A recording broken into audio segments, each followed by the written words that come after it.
اللهم صل على سيدنا ومولانا محمد. بسم اللہ الرحمن الرحیم. السلام علیکم ورحمۃ اللہ وبرکاتہ. کیا حال ہے سب کا؟ الحمدللہ الذی ذی العزت والعلا والصلاة والسلام علی سید الانبیاء شمس الضحیٰ بدر الدجا نور الہدی منبع الجود والعطاء. اما بعد، اعوذ باللہ من الشیطان الرجیم. بسم اللہ الرحمن الرحیم. قل لا اسألکم علیہ اجرا الا المودۃ فی القربى. صدق اللہ العظیم. قال النبی صلی اللہ تعالی علیہ وسلم الحسن والحسین سید الشباب اہل الجنہ. او کما قال النبی صلی اللہ تعالی علیہ وسلم آمنت باللہ صدق اللہ العظیم وصدق رسولہ النبی الکریم. قال اللہ تبارک و تعالی فی القرآن المجید فی شان حبیبہ مخبرا وآمرا ان اللہ وملائکتہ یصلون علی النبی یا ایہا الذین آمنوا صلوا علیہ وسلموا تسلیما. الصلاۃ والسلام علیک یا سیدی یا رسول اللہ وعلی آلک واصحابک یا سیدی یا حبیب اللہ. الصلاۃ والسلام علیک یا سیدی یا رحمۃ للعالمین وعلی آلک واصحابک یا خاتم النبیین. اللہم صل علی سیدنا و مولانا محمد معدن الجود والکرم وآلہ وصحبہ وبارک وسلم. تمام تعریفیں، حمد و ثنا اللہ تعالی جل مجدہ الکریم کے لیے. زاں درود و سلام نبی اکرم نور مجسم شفیع معظم احمد مجتبیٰ جناب حضرت محمد مصطفیٰ صلی اللہ تعالی علیہ وسلم کی ذات والا صفات کے لیے حمد و صلات کے بعد حضرت عبداللہ ابن عباس رضی اللہ تعالیٰ عنہ ارشاد فرماتے ہیں، نبی کریم صلی اللہ تعالی علیہ وسلم کے کچھ صحابہ نے اس بات کو محسوس فرمایا کہ نبی کریم علیہ السلام کے اخراجات بہت زیادہ ہیں، کثیر تعداد میں مہمانوں کا آنا جانا رہتا ہے، بہت سارے لوگوں کی مہمان نوازی اللہ کے محبوب کے ذمہ کرم پر ہے، اور اس کے برعکس صورتحال یہ ہے کہ سرکار کے بظاہر جو آمدن کے ذرائع ہیں وہ بہت کم ہیں. اس بات کو محسوس کر کے صحابہ کرام علیہم رضوان نے از خود ایک پروگرام ترتیب دیا کہ ہم ہر مہینے کچھ نذرانہ جمع کریں گے اور نبی کریم علیہ السلام کی بارگاہ میں پیش کریں گے اور عرض گزار ہوں گے کہ یا رسول اللہ صلی اللہ علیہ وسلم، آپ نے جو ہم پر احسانات کیے ہیں ان کا بدلہ تو نہیں چکا سکتے، پر چلو یہ تھوڑی سی خدمت ہے اگر ہماری قبول ہو جائے. صحابہ نے جب وہ نذرانہ جمع کیا تو اب ماحول یہ بنا کہ جمع تو کر لیا ہے تو اتنی جرت کون کرے گا کہ سرکار کی بارگاہ میں جا کے عرض کرے. طے یہ پایا کہ حضور علیہ السلام کے چچا محترم حضرت عباس رضی اللہ تعالیٰ عنہ سے یہ گزارش کی جائے کہ وہ عرض کریں کہ یا رسول اللہ صلی اللہ علیہ وسلم، ہم سے یہ نذرانہ قبول کر لیا جائے تاکہ آپ کے جو روزمرہ کے معاملات ہیں، جو گھر کے اخراجات ہیں، وہ اس کے ذریعے سے کچھ نہ کچھ ہماری خدمت اس میں شامل ہو جائے.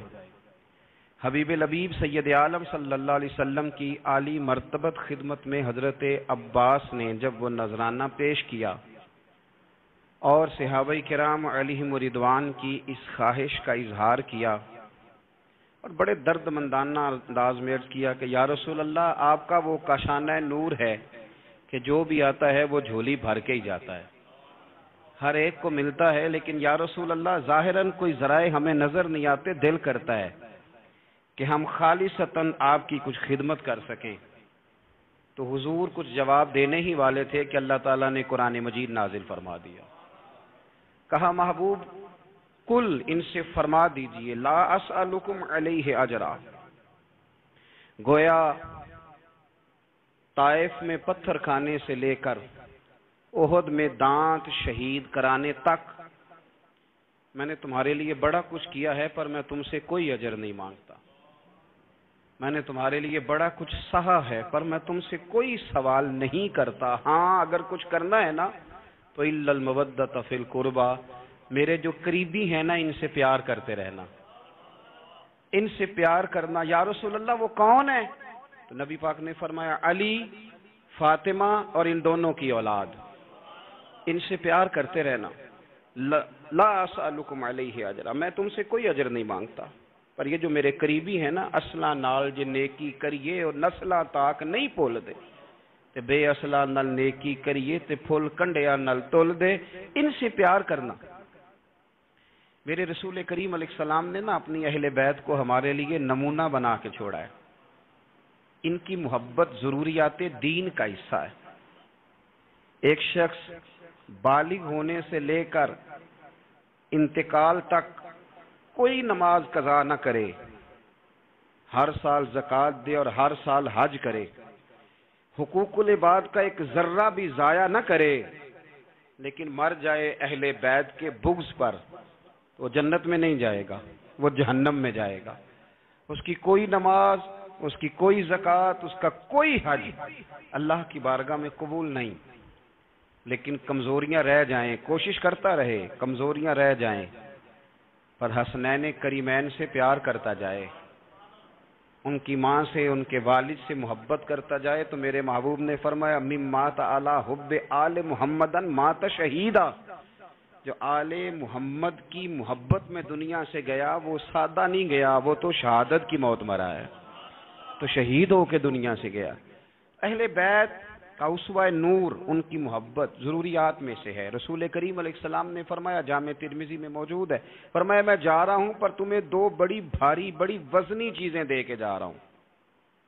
صحیح ستہ کی روایت، دو وزنی چیزیں تمہارے بیچ چھوڑ کے جا رہا ہوں، اگر ان کو تھام کے رہو گے تو کبھی گمراہی تمہارے پاس نہیں آئے گی۔ یا رسول اللہ وہ کون کون سی؟ فرمایا ایک اللہ کی کتاب دے کے جا رہا ہوں اور دوسرا اپنا خاندان دے کے جا رہا ہوں۔ اگر اہل بیت نبوت کو تھامے رہو گے، ہمارے بزرگوں نے لکھا ہے کہ یہ جو حضور نے کتاب اللہ اور پھر اپنی اہل بیت کا تذکرہ فرمایا، تو اس کا مطلب یہ ہے کہ تھیوری دیکھنی ہوئی تو قرآن دیکھنا، اور پریکٹیکل دیکھنا ہوا تو علی اور فاطمہ کو دیکھنا، حسن اور حسین کو دیکھنا، ان کو دیکھنا۔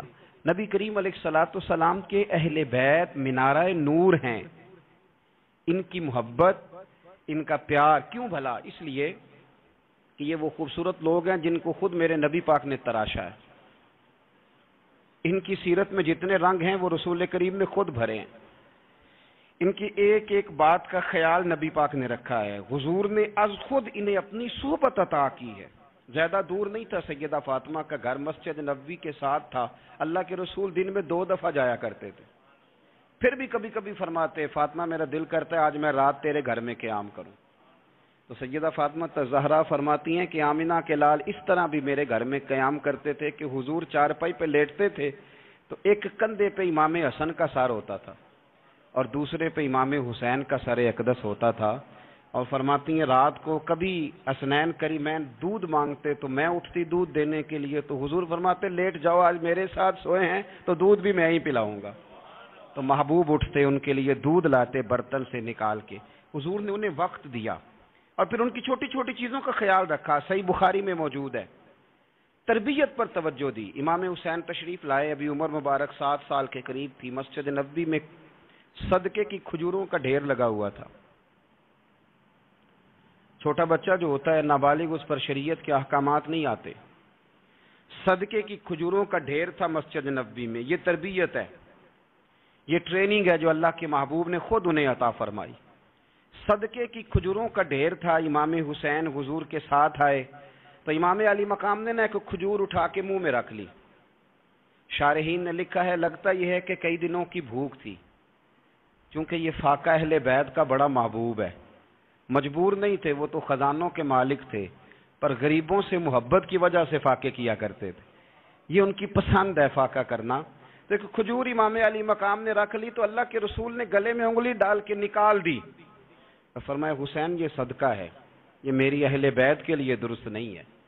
حضور نے خود تربیت کی، اور پھر سیدہ فاطمہ الزہرا نے نا اپنے بچوں کو تراشا، ان پر محنت کی۔ میں اکثر گزارش کرتا ہوں دوستوں سے، میں کہتا ہوں کربلا کا واقعہ کوئی حادثاتی نہیں ہے، اس کے پیچھے پوری ایک لاجک ہے، اس کے پیچھے پورا ایک فلسفہ ہے۔ ایسے ہی کوئی آدمی 3 دن بھوکا پیاسا رہ سکتا ہے؟ کسی آدمی کو صبح اس نے کھانا کھایا اور شام تک کھانا نہ ملے تو ٹانگیں کانپتی ہیں۔ رمضان المبارک میں عبادت کی نیت سے روزہ رکھنے والے بھی شام کو بڑے پریشان ہو جاتے، اور مسلسل 3 دن کھانا نہ کھایا جائے اور پانی نہ پیا جائے، اور حال یہ ہے کہ وہی آدمی تلوار لے کے میدان میں نکلے اور اس کی حالت یہ ہو کہ لوگ اس کے آگے دوڑنا شروع کر دیں، ہزاروں کی فوجیں تاب نہ لا سکیں۔ علی کا گھر بھی وہ گھر ہے کہ جس گھر کا ہر ایک بچہ جسے دیکھو وہی شیر خدا معلوم ہوتا ہے۔ یہ کوئی آسان ہے؟ اس کے پیچھے پوری ایک اس کے پیچھے فلسفہ ہے۔ امام راضی کی تفسیر کبیر دیکھیے گا، امام راضی کہتے ہیں کہ سیدہ فاطمہ الزہرا رضی اللہ تعالی عنہ کے دونوں شہزادے حسنین کریمین بیمار ہو گئے تو سیدہ نے منت مانگی کہ بچوں کو شفا ہوگی تو 3 روزے رکھوں گی۔ شفا ہو گئی، روزے بھی رکھ لیے، اور جب مولا علی شیر خدا روزہ رکھنے کے لیے بیدار ہوئے، سیدہ فاطمہ الزہرا بیدار ہوئی تو امام حسن اور حسین بھی اٹھ گئے، 7-8 سال کی عمر، اماں جی ہم نے بھی رکھنا ہے۔ صبح کھجور اور دودھ سے روزہ رکھ لیا گیا۔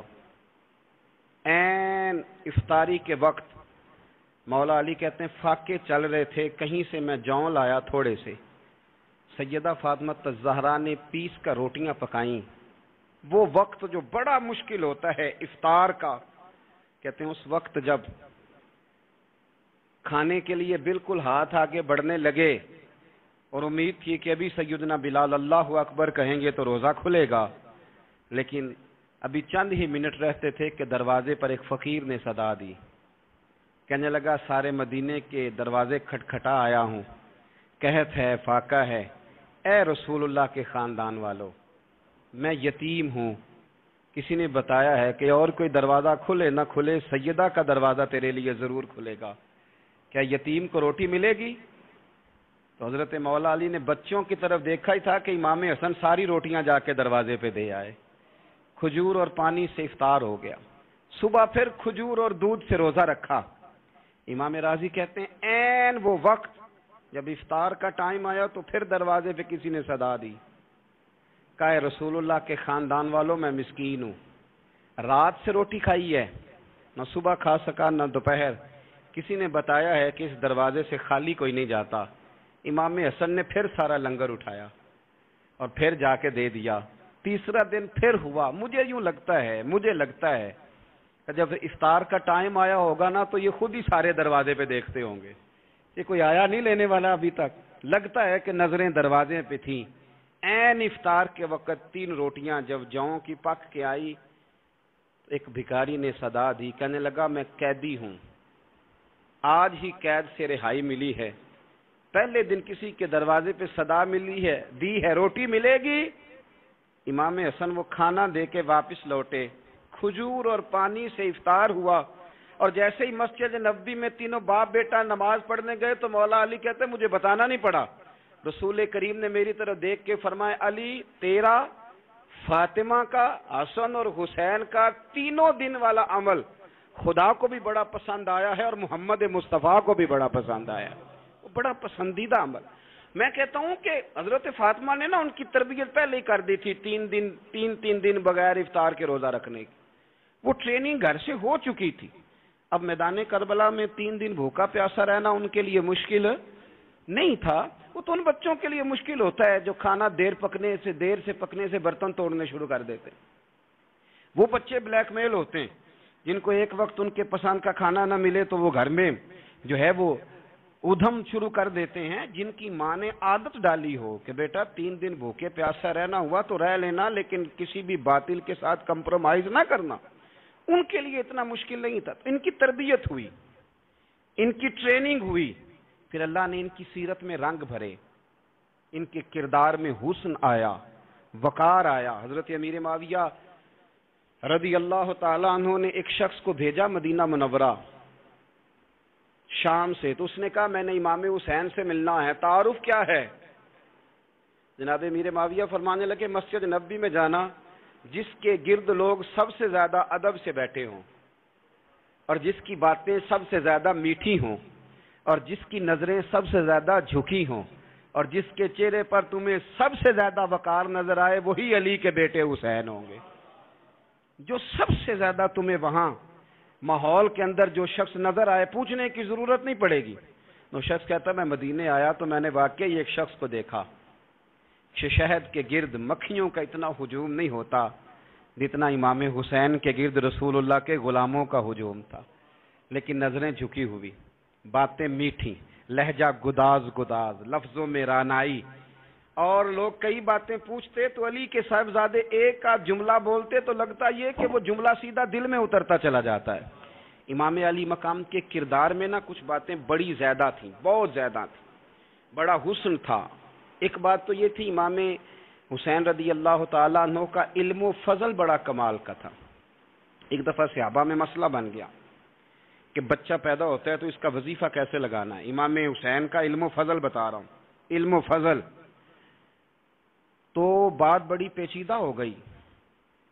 حضرت عبداللہ ابن زبیر کے پاس لوگ آئے، کہنے لگے کہ آپ بڑے صاحب علم و فضل ہیں، آپ نے حضور علیہ الصلوۃ والسلام کے ساتھ وقت گزارا ہے، تو مسئلے کو حل کریں کہ بچہ پیدا ہونے کے بعد حکومت اگر وظیفہ لگائے گی تو کب لگائے گی. جب بحث طول پکڑ گئی، مسئلہ حل نہیں ہوتا تھا، تو حضرت عبداللہ ابن زبیر کہنے لگے ہم سے نہیں حل ہوگا. ایک بندہ ہے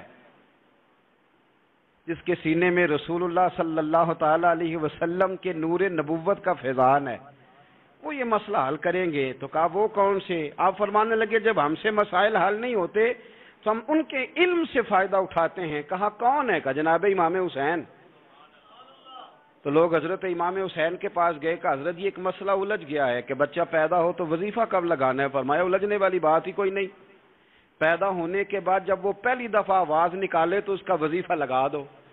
اس کا مطلب یہ ہے کہ وہ دنیا میں آ گیا ہے، اس نے اپنے آنے کا اظہار کر دیا ہے، اعلان کر دیا ہے، اب اس کا وظیفہ لگا دو. تو اس پر پھر صحابہ کا اتفاق ہو گیا. امام حسین کے علم سے، فضل سے لوگ فیض اٹھاتے تھے. پھر اس کے ساتھ ساتھ امام حسین کا ذوق عبادت بڑا شاندار تھا، بڑا زبردست ذوق. علامہ جوزی نے لکھا ہے وکان الحسین رضی اللہ تعالی عنہ فاضلا کثیر الصوم والصلاۃ والحج والصدقۃ وافعال الخیر جمیعا. آپ فرماتے ہیں کہ امام حسین زیادہ نمازیں پڑھنے والے تھے، کثرت سے سجدے کرنے والے، کثرت سے روزے رکھنے والے، زیادہ حج کرنے والے، اور امام حسین صدقہ دینے والے اور نیکی کے کاموں میں شدت کرنے والے تھے. امام حسین کا جو ذوق عبادت تھا وہ اتنا شاندار تھا کہ آپ فرض نماز کے علاوہ روزانہ 100 رکعت نماز نفل ادا فرمایا کرتے. اور امام حسین فرماتے زندگی میں کبھی ایسا نہیں ہوا کہ 3 دن گزر گئے ہیں اور حسین کا قرآن پاک ختم نہ ہوا ہو. 25 حج کیے امام حسین نے مدینہ منورہ سے مکہ مکرمہ پیدل جا کے، 25 حج. اب تو نسبت والے لوگوں کو عبادت کی ضرورت نہیں نا، الا ماشاءاللہ کہتے ہیں نسبت بڑی ہے. بھئی جن کی نسبت اتنی خاص تھی کہ حضور نے فرمایا یہ فاطمہ کے نہیں میرے بیٹے ہیں، ان کا تو حال یہ ہے کہ فرض کے علاوہ 100 نفل، 3 دن سے پہلے ختم قرآن پاک، 25 حج فرمائے. تو کس نسبت کی بات کرتا ہے؟ یہ نسبتیں تو ہیں جو انسان کو عبادت کے قریب کرتی ہیں. لوگوں نے معیار ہی بدل دیا ہے. حضرت سیدنا امام حسین کی شہادت کے بعد حضرت عبداللہ ابن زبیر رضی اللہ تعالیٰ عنہ نے قاتلان حسین سے خطاب کیا اور فرمانے لگے اللہ کی قسم تم نے اس شخص کو شہید کیا ہے جو راتوں کو لمبے لمبے قیام کرتا تھا، اور تم نے اس شخص کو شہید کیا ہے جس سے میں دن میں جب بھی ملتا تھا تو وہ روزے سے ہوتا تھا. تم نے اس شخص کو شہید کیا جو قائم اللیل تھا، صائم الدہر تھا، اس شخص کو تم نے شہید کیا. آپ کو پتہ ہے کہ میدان کربلا میں جب 9 محرم کو ابن سعد نے امام حسین سے کہا کہ جنگ کرو اگر یزید کی بیعت نہیں کرنی، تو امام حسین نے فرمایا ایک رات کی مہلت دے دو، ایک رات کی مہلت دے دو. حضرت امام زین العابدین کہتے ہیں میں نے اپنے والد گرامی سے عرض کی کہ ابا جی آپ جہاد سے دور جانے والے تو ہیں نہیں، آپ تو جہاد سے پیار کرنے والے، اور یہ بھی پتہ ہے مجھے کہ یہ جنگ اب ہو کے رہے گی، تو ایک رات کی مہلت لینے کا معنی کیا ہے؟ بھئی کل بھی لڑنا ہے اور رات بھی لڑنا ہے، تو ابا جی ایک رات کی مہلت. تو سیدنا امام حسین رضی اللہ تعالیٰ عنہ فرمانے لگے بیٹا رات کی مہلت اس لیے لی ہے کہ میں آج رات کھل کے اپنے رب کی عبادت کر لوں، میں استغفار کر لوں، میں لمبے سجدے کروں. اور کہا زین العابدین تو جانتا ہے نا کہ مجھے نماز سے، تلاوت سے، دعا سے اور استغفار سے بڑا پیار ہے. نماز سے مجھے پیار ہے، دعا سے مجھے پیار ہے، استغفار سے مجھے پیار ہے. فرمایا بیٹا میں نے اس لیے نہیں کہ میں چاہتا ہوں ایک رات اور دنیا میں رہوں. تو امام زین العابدین فرماتے ہیں امام علی مقام نے سجدے پہلے بھی بڑے کیے، پر 9-10 کی درمیانی رات جو ان کے سجدے تھے وہ میں نے کبھی نہیں دیکھے. فرماتے ہیں تیمم کے ساتھ وہ رات کی جو عبادتوں کا رنگ تھا وہ میں نے کبھی نہیں دیکھا. امام علی مقام کا عبادت کا ذوق تھا، شوق تھا، لذت تھی. آپ یقین کریں ایسے ایسے عجیب بہانے ہم لوگوں کہتے ہیں میرا نماز میں دل نہیں لگتا، تو میں کہتا ہوں تیرا گپ شپ میں کس طرح لگتا ہے، تیرا موبائل پہ کیسے لگتا ہے بھائی؟ یہ تو بھائی ذوق کی بات ہے. امام حسین کہتے ہیں مجھے قرآن پاک سے پیار ہے، مجھے تلاوت سے پیار ہے، مجھے دعا سے پیار ہے، مجھے استغفار سے پیار. بھائی جس کو جس چیز سے پیار ہوگا دل لگ جائے گا. ہم نے کبھی پیار کیا ہی نہیں اس سے. جن چیزوں سے پیار ہے وہاں دل لگ جاتا ہے. یہ ایک بہانہ ہے، ورنہ کثرت سے عبادت کرنا، ذوق پیدا کرنا یہ تو اہل اللہ کا طریقہ ہے. والذین یبیتون لربہم سجدا وقیاما، رب کے بندوں کی علامت یہ ہے کہ وہ راتیں سجدے اور قیام میں گزار دیتے ہیں. تو امام حسین کی سیرت کا کمال ہے کہ ذوق عبادت رکھتے تھے. دوسری بات جو امام علی مقام کی سیرت میں بڑی شاندار ہے وہ یہ ہے کہ سخی بڑے تھے. ایک قول سنانا ہے آپ کو امام حسین کا، اور خواہش میری یہ ہے کہ میرے حاضرین اور ناظرین اس قول کو رٹا لگا کے یاد کریں، اس قول کو انشاءاللہ. یہ قول جو امام حسین کا ہے نا جی، یہ جس دن مجھے ملا تھا نا تو میں نے بھی رٹا لگا کے یاد کیا تھا، اور میرے پاس جتنی ڈائریاں ہیں شاید میں نے سب میں لکھا ہے. امام علی مقام رضی اللہ تعالیٰ عنہ فرماتے تھے اللہ کی رضا کے لیے کسی شخص کی ایک حاجت پوری کر دینا 1 مہینہ مسجد میں اعتکاف کرنے سے زیادہ درجہ رکھتا ہے. ایک بندے کی ایک حاجت پوری کر دینا 1 مہینہ پورا مسجد میں اعتکاف کرنے سے زیادہ درجہ رکھتا ہے. خدا کے بندے تو ہیں ہزاروں اور بنوں میں پھرتے ہیں مارے مارے. میں اس کا بندہ بنوں گا جس کو خدا کے بندوں سے پیار ہوگا. کسی بندے کی ایک حاجت پوری کرنا 1 مہینہ اعتکاف میں بیٹھنے سے زیادہ افضل ہے. اسی لیے تو میرے حبیب کریم علیہ السلام نے فرمایا تو رب کے بندوں کی حاجتیں پوری کرنے میں لگ جا، رب تیری حاجتیں پوری فرما دے گا. تو امام علی مقام فرماتے تھے ایک حاجت کسی کی پوری کرو. حضرت جناب سیدہ زینب بنت ابی رافع کہتی ہیں کہ سیدہ فاطمہ الزہرا نا ایک دن اپنے دونوں شہزادوں کو لے کے، جب حضور کی طبیعت مبارک بظاہر علیل تھی جس میں حضور کا وصال ہوا، دونوں شہزادے لے کے سیدہ فاطمہ نبی کریم کی بارگاہ میں گئی. کہنے لگی یا رسول اللہ میرے بچوں کو کچھ دیجئے. سیدہ پاک تو حضور اٹھ کے بیٹھ گئے. اس کندھے سے امام حسن کو لگایا اور اس سے امام حسین کو لگایا اور فرمایا فاطمہ یہ جو میرا حسن ہے نا اس کو میں اپنی ہیبت اور سرداری دیتا ہوں، اور فرمایا یہ جو میرا حسین ہے نا حسین کو میں اپنی جرت اور سخاوت دیتا ہوں. میرا حسین جرت مند ہوگا اور سخی ہوگا. داتا گانج بخش علی حجویری امام الاولیاء سید الاصفیاء داتا صاحب کشف المعجوب میں فرماتے ہیں ایک دن نا امام حسین کے پاس ایک شخص آیا بڑی دور سے کچھ مانگنے کا، حضور کچھ دیجئے. وہ شخص کہتا ہے کہ میرا ظرف یہ تھا کہ 4-5 دینار ملیں گے. تو امام حسین فرمانے لگے تھوڑی دیر بیٹھ جا، رزق آ رہا ہے. تو امام حسین کو حکومت وقت کی طرف سے نا 5 تھیلیاں ملی جس میں ایک تھیلی میں 500 اشرفیاں تھی. 5 تھیلیاں آئیں لیکن اس کو آنے میں نا ذرا دیر ہو گئی. وہ 5 تھیلیاں جب آئی نا تو امام حسین اس کی طرف 5 تھیلیاں بڑھا کے نا ذرا دیکھنا میری طرف غور سے 5 تھیلیاں بڑھا کے نا تو فرمانے لگے میاں جتنا تجھے انتظار کرایا نا اتنی ہم تیری حاجت پوری نہیں کر سکے. تو یہ نہ محسوس کرنا کہ حسین کے دروازے پہ بیٹھا بھی رہا ہوں تو ملا کیا ہے. یہ نہ محسوس کرنا. وہ شخص کہتا ہے جب میں نے وہ تھیلیاں کھولی اور پھر میری نظر امام حسین پہ پڑی تو میرے اندر سے آواز آئی اگر حسین ابن علی اتنے سخی ہیں تو محمد عربی کتنے سخی ہوں. اگر یہ معیار ان کا ہے ان کا یہ معیار ہے، اور خود بھیک دیں، خود ہی کہیں منگتے کا بھلا ہو، خود کہنے لگے جتنا انتظار کرایا ہے اتنی تیری مدد کر سکے۔ یہ سخاوت کا معیار تھا، یہ طریقہ تھا۔ ایک دفعہ سیدنا امام حسین رضی اللہ تعالیٰ عنہ کے گھر کے اندر 5000 دینار آئے۔ مسجد میں تھے، آپ کو 5000 دینار ملے تو امام زین العابدین کہتے ہیں کہ مسجد سے لے کر گھر آنے تک امام حسین نے 5 کے 5000 اللہ کے رستے میں خیرات کر دی۔ فرماتے ہیں میں نے کہا ابا جی 5 دینار کی گھر میں ضرورت تھی، مالاں والے سخی نہیں ہوندے تے سخیاں کل مال نہیں ہوندا، ایتھے اوتھے دوویں جہانی سخی کنگال نہیں ہوندا۔ کہا ابا جی 5 دینار کی گھر میں ضرورت تھی، تو کہتے ہیں مجھے فرمانے لگے بیٹا یہ جن کو میں نے دیا ہے نا یہ گھر کے لیے ہی دیا ہے، یہ گھر کے لیے ہی دیا ہے، جن کو دیا ہے تمہارا کیا خیال ہے یہ باہر خرچ ہوا ہے، یہ گھر کے لیے ہی ہے۔ اس لیے کہ جب انسان دوسروں پر شفقت کرتا ہے تو اللہ اس کے گھر پہ رحمت فرماتا ہے۔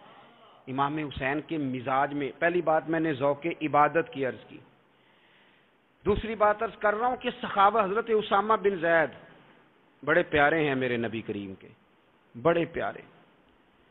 حضرت اسامہ بن زید کے بارے میں سیدہ عائشہ صدیقہ فرماتی ہیں ان کے ناک سے اگر ریٹھ نکلتی تھی تو اللہ کے رسول اپنے دستے مبارک سے صاف کر دیتے تھے، اور سرکار فرماتے تھے کہ اگر اسامہ لڑکی ہوتا نا، ان کے غلام کے بیٹے تھے حضرت زید بن عمرو، اگر یہ لڑکی ہوتا میں اسے زیور پہناتا۔ بڑے پیارے تھے، لیکن جب ان کا آخری وقت آیا نا تو 60,000 دینار کا قرضہ تھا، رشتہ داروں سے کہا، دوستوں سے کہا، یاروں سے کہا، پر قرض ادا نہیں ہو رہا تھا۔ حضرت اسامہ بن زید کہتے ہیں بڑا پریشان تھا۔ جب حد ہو گئی نا تو حضرت اسامہ بن زید فرمانے لگے جاؤ کوئی حسین ابن علی کو خبر کرو، ان سے کہو میں نا غلام ہوں آپ کے نانا کا، مقروض دنیا سے چلا گیا تو کیا بنے گا۔ امام حسین کو خبر ملی تو دوڑے آئے۔ لاجپال اس پیر کو نہیں کہتے جو تگڑا نذرانہ لے کے تو ماتھا چوم لے، لاجپال تو اس کو کہتے ہیں کہ جب ضرورت پڑے تو وہ سر پہ موجود ہو۔ حضرت سیدنا امام حسین تشریف لائے تو جناب اسامہ بن زید رو پڑے، یعنی لگے حضور میں نے نا غلامی کی ہے آپ کے نانا کی، اور اس غلامی پہ ناز ہے، اب 60,000 دینار کا قرضہ لے کے دنیا سے جاؤں گا تو میری قبر پہ بوجھ رہے گا۔ امام حسین خادم کو بھی کہہ سکتے تھے جاؤ گھر پیسے پڑے ہیں لے آؤ، امام حسین خود گئے، چادر اوڑھ کے تو اس کی اوٹ میں بکل میں 60,000 دینار چھپا کے لائے، اور جناب اسامہ بن زید کے سامنے رکھ کے کہنے لگے اسامہ یار پیسے رات کو ہی آئے تھے، میں سوچ رہا تھا مجھے تو ضرورت نہیں، اللہ نے کس کا نصیب میرے گھر میں بھیج دیا ہے، مجھے تو حاجت ہی نہیں تھی، اب پتہ چلا پیسے تیرے تھے، اللہ نے حسین کی ڈیوٹی لگائی ہے کہ جا کے دے آ۔ حضرت اسامہ بن زید رو پڑے، فرمانے لگے اللہ آپ کو بہترین صلہ عطا فرمائے۔ یہ معیار تھا۔ اور پھر تیسری بات یہ کہ دل کے بڑے صاف تھے، دل بدستاور کے حج اکبر است، از ہزاراں کعبہ یک دل بہتر است۔ شیخ سعدی کہتے ہیں کہ درویش کہتے ہیں کہ کسی کا دل رکھ لینا نا، دل راضی کر دینا، کعبے کا 1000 بار حج کرنے سے بہتر ہے۔ دل بدستاور کے حج اکبر است، کسی کا دل راضی کرنا حج اکبر ہے۔ امام بڑا ہی پیار کرتے تھے۔ گھوڑے پہ جا رہے تھے، کچھ فقیر غریب لوگ بیٹھ کے روٹی کھا رہے تھے، کھا کہاں رہے تھے؟ سڑک کے کنارے۔ تو امام زین العابدین فرماتے ہیں کہ جب امام حسین گزرے تو انہوں نے آواز دی حضور دل کرتا ہے ہمارے ساتھ بیٹھ کے روٹی کھائیں۔ کائنات کے مالک و مختار کے نواسے اور دنیا کے سب سے بڑے شہزادے گھوڑے سے اترے اور غریبوں کے ساتھ سڑک پہ بیٹھ گئے، روٹی کھانے لگے اور دیر تک کھاتے رہے، اور جب فارغ ہو گئے تو فرمانے لگے کھانے کی ضرورت بھی نہیں تھی، حاجت بھی نہیں تھی، پر تم نے آواز دی تو دل رکھنے کو بیٹھ گیا تھا، اگر اجازت دے تو چلا جاؤں۔ یہ مزاج تھا، یہ طبیعت تھی۔ آپ کے ایک بھائی ہیں چھوٹے، حضرت محمد بن حنفیہ نام ہے، حضرت مولا علی شیر خدا رضی اللہ تعالیٰ عنہ کی دوسری بیوی سے۔ ایک دن حضرت امام حسین ان کے گھر میں بیٹھے تھے تو کسی بات میں نا اختلاف رائے ہو گیا، تو امام علی مقام ناراض ہو گئے، فرمایا آج کے بعد تیرے گھر نہیں آؤں گا، رومال اٹھایا چلے گئے۔ لوگوں نے حضرت محمد بن حنفیہ رضی اللہ تعالیٰ عنہ سے کہا حسین تو ناراض ہو گئے، کبھی نہیں آئیں گے۔ آپ فرمانے لگے بھائی تمہارا ہے کہ میرا؟ جی بھائی تو آپ کے ہیں۔ فرمایا اگر کہو تو چند منٹوں میں حسین واپس آئے۔ جناب ناراضگی ہو گئی ہے۔ فرمایا ناراضگی ہوئی ہے پر میں اس کے دل کی نرمی کو تو جانتا ہوں نا، اس کے مزاج کے اندر جو محبت ہے اس سے تو ابھی آئے۔ کہ جناب وہ کیسے؟ فرمانے لگے دیکھنا ذرا۔ تو امام حسین نے خط لکھا، حضرت محمد بن حنفیہ نے رکا لکھا، کہنے لگے حسین میرے باپ کا نام بھی علی ہے اور آپ کے باپ کا نام بھی علی ہے، پر ایک فضیلت ایسی ہے جس میں آپ کا مقابلہ نہیں کر سکتا، وہ یہ ہے کہ آپ سیدہ فاطمہ تو زہرا کے لال ہیں، اب محمد مصطفیٰ علیہ السلام کے نواسے ہیں۔ کہنے لگے بھائی جان آپ نے نانا جان کی وہ حدیث تو سنی ہوگی کہ دو لوگ ناراض ہو جائیں تو جو صلح پہلے کرے جنت میں پہلے جائے گا۔ فرمانے لگے دل میرا کر رہا تھا کہ پہلے صلح کر لوں، لیکن پھر بڑے بھائی کو پشت کروں گا جنت میں جاتے ہوئے، یہ بھی تو بے ادبی ہے نا۔ اب خط میں نے لکھ دیا ہے، آپ کا جو ارادہ ہو۔ امام حسین نے خط پڑھا تو آنکھوں میں آنسو آ گئے، پھر سے رومال اٹھایا۔ بچے پوچھنے لگے کہاں جا رہے ہیں؟ کہا بھائی کے گھر جا رہا ہوں۔ کہا آپ تو ناراض تھے؟ فرمایا تھا ناراض پر ہے تو میرا بھائی نا، ہو گئی بات ختم۔ بڑی دل میں نرمی، طبیعت میں سوز، لہجے میں گداز، لیکن اس کے ساتھ ساتھ امام حسین رضی اللہ تعالیٰ عنہ کا جذبہ جہاد، امام حسین کی استقامت۔ آج لوگ ادھر ہوتے ہیں جس طرف ہوا کا رخ ہوتا ہے۔ آج لوگوں کی سوچوں کا زاویہ یہ ہے کہ جدھر رش زیادہ ہوگا ہم بھی ادھر جائیں گے۔ ہم یہ نہیں دیکھتے حق کس طرف ہے، ہم یہ دیکھتے ہیں رش کس طرف ہے۔ امام حسین رضی اللہ تعالیٰ عنہ نے رش نہیں دیکھا، حق دیکھا۔ امام حسین رضی اللہ تعالیٰ عنہ استقامت کے وہ پہاڑ ہیں، معمولی آدمی نہیں تھے۔ فرزق شاعر کہتا ہے کہ میں نے امام حسین سے کہا تھا، میں نے کہا لوگوں کی تلواریں یزید کے ساتھ ہیں پر دل آپ کے ساتھ ہیں، دل آپ کے ساتھ ہیں۔ امام حسین رضی اللہ تعالیٰ عنہ نے زمانے کے حالات نہیں دیکھے، حق اور سچ دیکھا۔ جتنی چیزیں انسان کو کمزور کر سکتی ہیں وہ ساری امام حسین پہ طاری کی گئیں، جتنی چیزیں۔ وطن چھوڑنا کتنا کو مشکل ہوتا ہے، شالا پردیسی کوئی بھی نہ تھی وے تے ککھ جنہ تو پارے۔ حضرت سلطان باؤ فرماتے ہیں بچو، پردیسی ہونا کوئی آسان ہے؟ جس آدمی کا کسی چھوٹے سے گاؤں میں بھی مکان ہو چھوڑنا پڑ جائے تو روٹا ہے، تو مجھے بتاؤ جس نے اپنا سارا بچپن مدینے میں گزارا ہو۔ آج جو ایک ہفتہ مدینے رہ کے آتے ہیں ان سے واپس نکلنا مشکل ہوتا ہے، لیکن امام حسین حق کا رستہ تھا، وطن کی قربانی دی، اور معمولی وطن نہیں، مدینے جیسا وطن۔ اور جب کھڑے تھے نا امام حسین رضی اللہ تعالیٰ عنہ رجب میں نکل رہے تھے مدینے سے، تو کوئی شاعر کہتا ہے دور کھڑے ہو کے انہوں نے گویا کہا تھا آقا تیرے کرم کے خزینے کی خیر ہو، میں جا رہا ہوں تیرے مدینے کی خیر ہو۔ امام حسین نے وطن چھوڑا، کوئی لغزش نہیں پیروں میں، کوئی نہیں۔ شہزادوں والی زندگی تھی، مسجد نبوی کے امام تھے، نبی کریم علیہ السلام کے روضہ اطہر پر تشریف رکھتے تھے، زمانہ حیا کرتا تھا، شان و شوکت تھی، پر حق کے لیے چھوڑا، نکل کر خانقاہوں سے ادا کر رسم شبیری۔ اور پھر بڑا مشکل ہوتا ہے، جس شخص کے ساتھ بچے اور عورتیں ہوں وہ تو یہ کہہ کے لڑائی سے جان چھڑاتا ہے کہ میرے ساتھ فیملی ہے، نہ ہوتی تو تجھے بتاتا، پر امام حسین کو اولاد بھی کمزور نہیں کر سکی، عورتوں کا ساتھ ہونا کمزور نہیں کر سکا۔ پھر امام علی بھوک کتنا مشکل کام ہے۔ آج لوگ کہہ نہیں دیتے کہ میں تو اس لیے گناہ کرتا ہوں کہ رشوت اس لیے لے لیتا ہوں کہ بچے چھوٹے ہیں۔ 10 دنوں کی کم و بیش سفر، 3 دنوں کی بھوک اور پیاس، پر حق کے رستے میں امام حسین کو کوئی چیز کمزور نہیں کر سکی۔ اور پھر وہ جتنی باتیں لوگ کہہ سکتے تھے وہ ساری کہیں گئیں، ساری۔ اور آ کے عرض کرنے لگا حضور یہ کوئی معمولی دشمن نہیں، یہ وہ ظالم ہیں جو لاشوں پہ بھی گھوڑے دوڑا دیتے ہیں۔ تو امام علی مقام فرمانے لگے جو شہادت کا جذبہ لے کے نکلے وہ پھر انجام نہیں دیکھا کرتا، وہ انجام، وہ جتنی چیزیں جو استقامت کے رستے میں آ سکتی ہیں وہ ساری چیزیں رستے میں آئیں، پر امام علی مقام نے کسی چیز کی پرواہ نہیں کی۔ آج کا مسئلہ یہ ہے کہ آج لوگوں میں استقامت نہیں ہے۔ رات کو کچھ ہوتے ہیں، سویرے کچھ ہوتے ہیں، دوپہر کو کچھ ہوتے ہیں، شام کو کچھ ہوتے ہیں۔ ہمارا کل انداز تکلم کچھ اور ہوتا ہے، صبح کچھ اور ہوتا ہے۔ امام علی مقام میدان میں رہے، ایک میت گھر میں ہو جائے تو کئی دنوں تک آنکھ کھلتی نہیں، ہوش رہتا نہیں۔ سب سے زیادہ مصائب امام حسین نے دیکھے، سب سے زیادہ، اور گھوڑے پر بیٹھنے سے پہلے پہلے ساری تکلیفیں آپ دیکھ چکے تھے۔ باپ کا جنازہ اٹھانا آسان ہوتا ہے، بیٹے کا جنازہ اٹھانا بڑا مشکل ہوتا ہے، پر امام حسین نے بیٹوں کے جنازے اٹھائے۔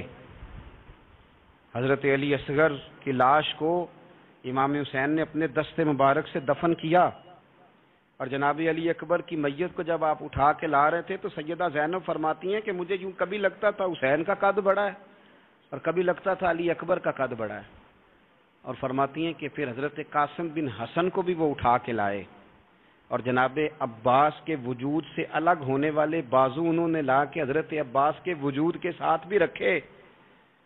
انہوں نے یہ سارا منظر دیکھا، لیکن جب حسین ابن علی اپنی دفعہ گھوڑے پہ سوار ہوئے تو لگتا یہ تھا کہ ان سے زیادہ بہادر کوئی نہیں۔ ایک جملہ بھی یزیدی فوج کے سامنے امام حسین نے کمزور نہیں کہا، ایک جملہ بھی، ایک فکرہ بھی کچا نہیں بولا، کہیں بھی کوئی منت نہیں کی، کسی جگہ بھی ان کے پائے استقلال میں کوئی لغزش نہیں آئی۔ جب لوگوں کو پتہ چل جائے کہ اب سامنے موت ہی موت ہے، سوائے اس کے چارہ کچھ بھی نہیں، تو بہت ساری رخصت اور اجازت تو دین بھی دیتا ہے، پر امام حسین کسی جگہ کسی رخصت پر عمل کرتے نظر نہیں آتے۔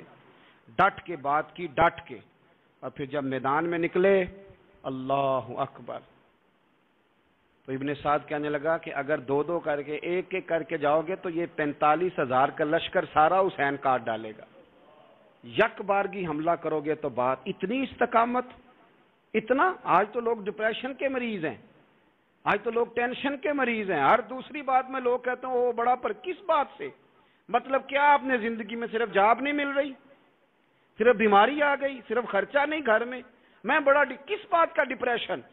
امام حسین کی زندگی بتلاتی ہے کہ وہ لوگ بھی کوئی دنیا میں کمال حاصل کر سکتے ہیں جو چھوٹی چھوٹی بات پہ روتے ہیں۔ مال بھی ہے، جوانی بھی ہے، گھر بھی ہے، مکان بھی ہے، بچے بھی ہیں، عزت بھی ہے، صرف پیسے نہیں۔ اور انسان ہے کہ آنکھیں نہیں کھل رہی، وہ سمجھتا ہے میں کسی کام کا ہی، فقط پیسے نہیں بس۔ او خدا کے بندو، امام علی مقام نے فرمایا سارا کچھ لٹا کے بھی جو میدان میں کھڑا رہے اسے حسین ابن علی کہا جاتا ہے، اسے حسین ابن علی کہا جاتا ہے۔ حسین ابن علی کی شان رفت کوئی کیا جانے، حسن جانے، علی جانے، نبی جانے، خدا جانے، کون جانے امام علی مقام کا معیار۔ تو امام حسین رضی اللہ تعالیٰ عنہ کی زندگی ہمیں بتاتی ہے کہ ذوق والی عبادت کرو۔ امام حسین کی زندگی ہمیں بتاتی ہے کہ جب تم سخاوت کرو تو پھر اپنی حیثیت سے بڑھ کر کرو، اور امام حسین کی زندگی ہمیں بتاتی ہے کہ دل میں کسی کے لیے کوئی بات نہ رکھو، صلح کرنے میں پہل کرو، محبتیں کرنے میں آگے بڑھو۔ اور امام حسین کی زندگی ہمیں بتلاتی ہے کہ جب دنیا میں تم نے کچھ کرنا ہے تو پھر ڈٹنا بھی سیکھو، پھر کھڑے ہونا بھی سیکھو۔ یہ نہ دیکھو کہ حالات، امام حسین نے ایک دن بھی حکومت نہیں کی، یزید نے 4.5 سال کی، لیکن قیامت تک دلوں پہ حکومت امام حسین کی رہے گی، امام حسین کی رہے گی، اس لیے کہ ان میں استقامت تھی۔ امام حسین کے ساتھ اس وقت 72 لوگ تھے، لیکن آج کائنات کا ذرہ ذرہ امام حسین کے ساتھ ہے۔ اس کا مطلب ہے وقت لگتا ہے، نظریہ غالب آ ہی جایا کرتا ہے، تو استقامت والی زندگی گزاریں۔ اللہ تعالی ہمیں ان کے فیوز و برکات عطا فرمائے۔ آخر دعوانا ان الحمدللہ رب العالمین۔ الحمدللہ